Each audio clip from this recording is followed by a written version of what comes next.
Okay, let's talk about the great paradox of AI. We have more tools than we've ever had before, so why does it feel like we're getting less done? If you've ever felt completely lost in the sea of AI options, well, think of this explainer as your map. Let's dive in. Right now, there are over 10,000 AI tools out there. Just let that number sink in for a second. 10,000. Now, that's supposed to feel like an opportunity, right? But for most of us, it just creates a whole lot of confusion. The question every day isn't just, which AI tool should I use? It's more like, where on earth do I even begin? And this brings us to a really fundamental truth. The problem isn't the number of tools we have, it's the quality of our approach to them. We don't need another blog post with the top 20 AI tools. What we need is a totally different way of thinking, a framework that helps us make smarter decisions right from the very start. So, let's break down this feeling of AI overload. Why is it that this explosion of options is actually making us less effective?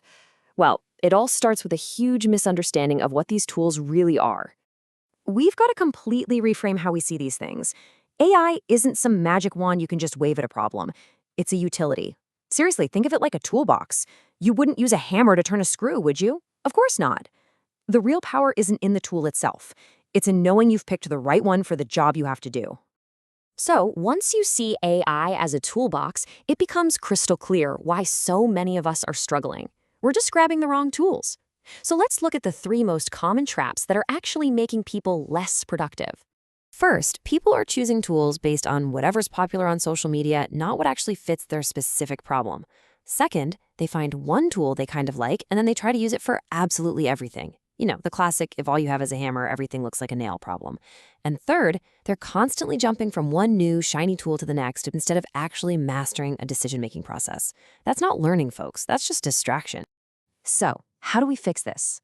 It's simple. We stop focusing on the tools and we start focusing on the decisions. I'm about to show you how you can take those 10,000 options and boil them down to just 5 core categories. This is the framework that's going to filter out all that noise for you. First stop, thinking and writing. This is your home base for tools like ChatGPT or Claude. You turn to these when the bottleneck is inside your own head. You know that feeling when the blank page is just staring back at you, or when you need to untangle some complex idea, or just brainstorm without any judgment? That is a thinking problem. Second decision, research and information. Now, here's a really key distinction.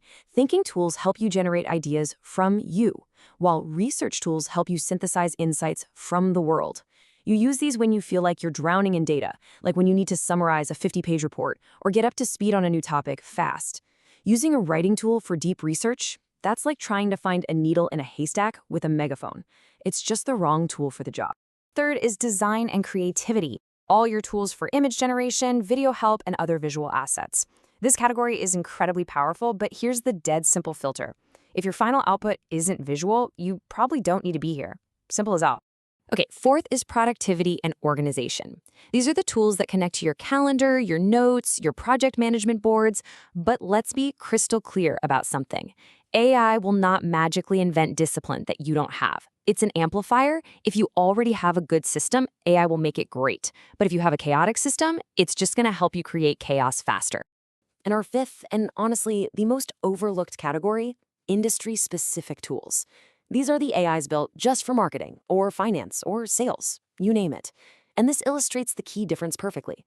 Generic AI is like a powerful key that tries to open every single lock. But a specialized AI, that's the custom-made key that actually unlocks real profitability. Okay, so now you have the 5 decisions. How do you actually put this into practice? Well, there's one simple, really powerful rule you need to remember that'll make this whole framework click for you in your own work. This is it. This is the golden rule. You never, ever, ever start by picking a tool. You always start by clearly defining the problem you are trying to solve. Because once you know the problem, the right category, and then the right tool, it just becomes obvious. So, ask yourself this simple question the next time you reach for an AI. What kind of problem am I actually facing right now? Is it a thinking problem, a research problem, a design problem, maybe an organization problem, or is it a really specific industry problem? Answering this question first is going to save you countless hours.